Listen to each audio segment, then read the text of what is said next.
नमस्कार, मैं प्रिंस कुमार आप सभी का स्वागत करता हूं English with Prince Kumar YouTube channel पर। फ्रेंड्स, आज हम लोग पार्ट्स ऑफ स्पीच के लास्ट लेक्चर अटेंड करेंगे और इसमें हम लोग प्रीपोजिशन और इंटरजेक्शन दोनों को पढ़ेंगे। देखेंगे प्रीपोजिशन क्या होता है और इंटरजेक्शन क्या होता है और किस वर्ड्स में हम लोग प्रीपोजिशन और इंटरजेक्शन का यूज करते हैं। तो बिना देरी किए चलिए शुरू करते हैं। क्लास में की गई सभी बातें काल्पनिक है, इससे वास्तविक जीवन से कोई संबंध नहीं है, ये सिर्फ आपके समझ और आपके मनोरंजन के लिए। तो हम लोग पिछले क्लास में पढ़े थे एक स्टोरी। वो स्टोरी में क्या था, सबसे पहले हम लोगों ने देखा कि एक लड़का लड़की दोनों प्यार करता था और पेरेंट्स को पता चल गया, लड़के ने स्कूल छोड़ दिया, लड़की गुस्सा हो गई। ठीक है, फिर हमने दूसरे एपिसोड में स्टोरी को देखा था कि उस लड़का लड़की का मुलाकात कैसे होता है। ठीक है, अब हम लोग फ्यूचर में चलते हैं, आखिर इन लोगों के साथ अब होता क्या है। दोनों अलग अलग स्कूल में जाते हैं, दोनों अलग अलग स्ट्रीम लेकर पढ़ते हैं, कोई साइंस लेकर पढ़ता है, कोई कॉमर्स लेकर पढ़ता है। ठीक है, और पढ़ने के बाद वो लोग बड़े होते हैं, अच्छा खासा नौकरी होता है। अब लड़के का शादी हो रहा है। तो लड़का का जब शादी हो रहा है तो उसके एक फैमिली में होते हैं, एक कोई फैमिली मेंबर होते हैं, आप कह सकते होंगे कोई फूफा या फिर कोई मामा होंगे, जनरली फूफा मामा ही। ठीक है, वो क्या करते हैं, उस लड़का का शादी फिक्स करवाते किसी लड़की के साथ। और जब ये लड़का और ये लड़की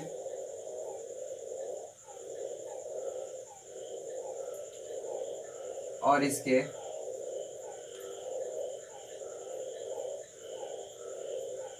मामा जी, ये हो गए मामा जी। ये मामा जी क्या किए, इस लड़की वाले को भी जानते थे और इसके मामा जी तो ऑब्वियस सी बात है, इसको तो जानेंगे ही जानेंगे। ठीक है, ये मामा जी लड़की वाले को भी जानते थे और लड़की कहते तो जानेंगे ही। मामा जी क्या किए, गए लड़की के घर और इस लड़की का बात करवाए और ये दोनों राजी हो गया। यहाँ पे मामा जी का रोल क्या है, मामा जी का रोल है इन दोनों को वापस मिला देना। लास्ट में ये दोनों फिर से मिल जाते हैं। तो मामा जी ने क्या किया, मामा जी इस लड़के और इस लड़की के फैमिली को मिला रहे हैं और ये मामा जी इस लड़की को भी मिला रहे हैं। तो ये जो मामा जी है, यही मामा जी है प्रीपोजिशन। इनका काम क्या है कि लड़के के सामने आकर लड़के के फैमिली को लड़की वाले के फैमिली से मिलाना। ठीक है, मामा जी बताएंगे ये लड़की के चाचा है, ये लड़की के फूफा है, ये लड़की का भाई है। तो मामा जी के होने के वजह से ही इस लड़की के घर वाले के पता चल रहा है। तो ये मामा जी ही हो गए प्रीपोजिशन। नहीं समझे, देखते इसमें। तो प्रीपोजिशन वो वर्ड है जो किसी नाउन या प्रोनाउन के पहले आकर सामने वाले वर्ड को जोड़ता है। प्रीपोजिशन वो वर्ड है जो किसी नाउन या प्रोनाउन के सामने आकर दूसरे वर्ड्स को जोड़ता है। प्रीपोजिशन क्या हुआ, नाउन और प्रोनाउन के पहले आकर किसी दूसरे वर्ड या सेंटेंस या वर्ड्स को वो क्या कर रहा है, जोड़ रहा है। तो प्रीपोजिशन भी जोड़ने का काम कर रहा है। हम लोगों ने कंजंक्शन पढ़ा था, वो भी जोड़ने का काम कर रहा था, दो वर्ड को या दो किसी क्लाउज को, उसका बस जोड़ने का काम था। लेकिन प्रीपोजिशन का काम क्या है, वो नाउन के पहले आकर, किसके, नाउन या फिर किसी प्रोनाउन के पहले आकर वो किसी वर्ड या फिर किसी सेंटेंस को वो जोड़ेगा। एग्जांपल में देखते हैं, देयर इज अ कैट, वहां एक कैट है, ऑन द टेबल। तो ऑन ये एक आपका प्रीपोजिशन है, ये क्या कर रहा है, द टेबल एक नाउन है, इसको इस वर्ड्स के साथ, इस सेंटेंस के साथ जोड़ रहा है, इसका रिलेशन बता रहा है। तो देखते हैं definition of preposition. A preposition is a word placed before a noun और pronoun to show its relation to some other word. Word placed before noun or pronoun to show its relation some other word in the sentence, उस sentence में noun और pronoun के पहले आकर उस दूसरे word से वो रिलेट करेगा। या फिर a preposition is a word placed before a noun और pronoun to show in what relation the person or things denoted by its stand in regard to something else। समझ में आया? तो देखते हैं प्रीपोजिशन कुछ वर्ड्स होते हैं in, into, on, out, to, with, without, of, among, between, under, over, below, near, often, before, for, up, etc. ये सब आपका क्या है? ये सब कुछ वर्ड्स है, प्रीपोजिशंस वर्ड्स है। ये क्या करते हैं? नाउन और प्रोनाउन के पहले आकर बाकी को जोड़ते हैं। ठीक है, नॉर्मली बस यही प्रीपोजिशन है और कुछ इसमें है नहीं। लेकिन थोड़ा सा जानने का बात क्या है, आप देख सकते हैं। एग्जाम्पल देखते हैं।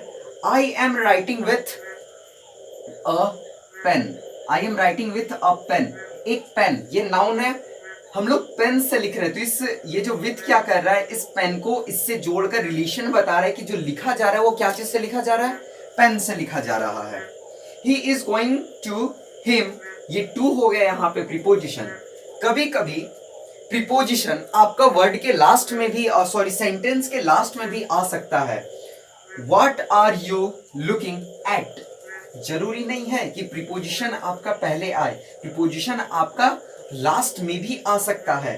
आई know the house she lives in, मैं उस घर को जानता हूं जहां वो रहती है। तो यहाँ पे इन, ये हो गया प्रीपोजिशन। एट, ये हो गया प्रीपोजिशन। ये एक नोट है, ठीक है, नोट 1 में, कि प्रीपोजिशन जरूरी नहीं है कि सेंटेंस के बीच में, वो सेंटेंस के लास्ट में भी आकर जोड़ता है, वर्ड्स को, वर्ड्स के बारे में बताता है। नोट नंबर 2 देखिए, हम लोग इंग्लिश वर्ड पढ़ रहे हैं, तो इंग्लिश पढ़ रहे, इंग्लिश में बिलो, ये जो बिलो है इसका बहुत सारा यूजेस है। आप इसको एडवर्ब में भी यूज कर सकते हैं, आप इसको प्रीपोजिशन में भी यूज कर सकते हैं। बिफोर, ये आपका एडवर्ब में भी यूज होता है, ये आपका प्रीपोजिशन में भी यूज होता है। तो पता कैसे चलेगा कि वो एडवर्ब है या फिर वो प्रीपोजिशन है? तो आपको एडवर्ब, प्रीपोजिशन, ये सब का डेफिनेशन का समझ होना चाहिए कि ये क्या कह रहा है, एडवर्ब क्या कहता है, प्रीपोजिशन क्या कहता है। एग्जाम्पल पे देखते हैं। He is in the room, he is in the room, तो इन, ये प्रीपोजिशन का काम कर रहा है, ये आपका प्रीपोजिशन का काम कर रहा है। लेकिन कम इन, तुम अंदर आओ, कम क्या है? एक काम है, काम के बाद एक वर्ड है, तो ये क्या कर रहा है? ये इस काम के होने के बारे में बता रहे कि आप अंदर आइए, ये हो गया एडवर्ब, ये हो गया एडवर्ब। यानी इन एक प्रीपोजिशन की तरह भी काम करेगा और एक एडवर्ब की तरह भी काम कर रहा है। ये हमें वर्ड पर पता चलता है, सॉरी सेंटेंस से पता चलता है कि किस सेंटेंस में हम किस तरीके से इन वर्ड्स का यूज कर रहे हैं। Next, I have not seen this before, मैंने इससे पहले कभी नहीं देखा।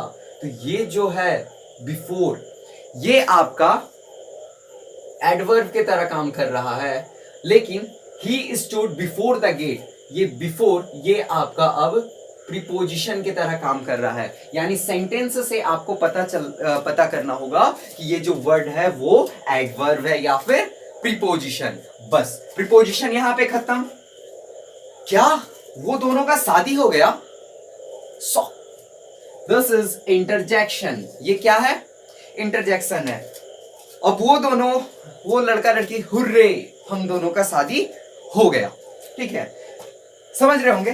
प्रीपोजिशन वो वर्ड है जो किसी फीलिंग को या फिर किसी इमोशन जो सडन हो रहा है, क्या वो वहां चला गया, वो आने वाला है, ठीक है, तो एक सडन सा इमोशन आ रहा है, एक फीलिंग, उसको, जो वर्ड उस चीजों को बताए उसको हम इंटरजेक्शन कहते हैं। तो इंटरजेक्शन क्या है? इंटरजेक्शन कुछ वर्ड्स होते हैं जैसे अलास, हुर्रे, ब्रावो, इटीसी, ये सब आपका इंटरजेक्शन वर्ड है। एग्जाम्पल देखते हैं।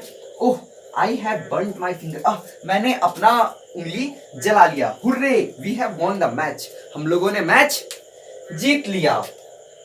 ब्रावो, गो ऑन, बहुत अच्छा, चलो आगे बढ़ो।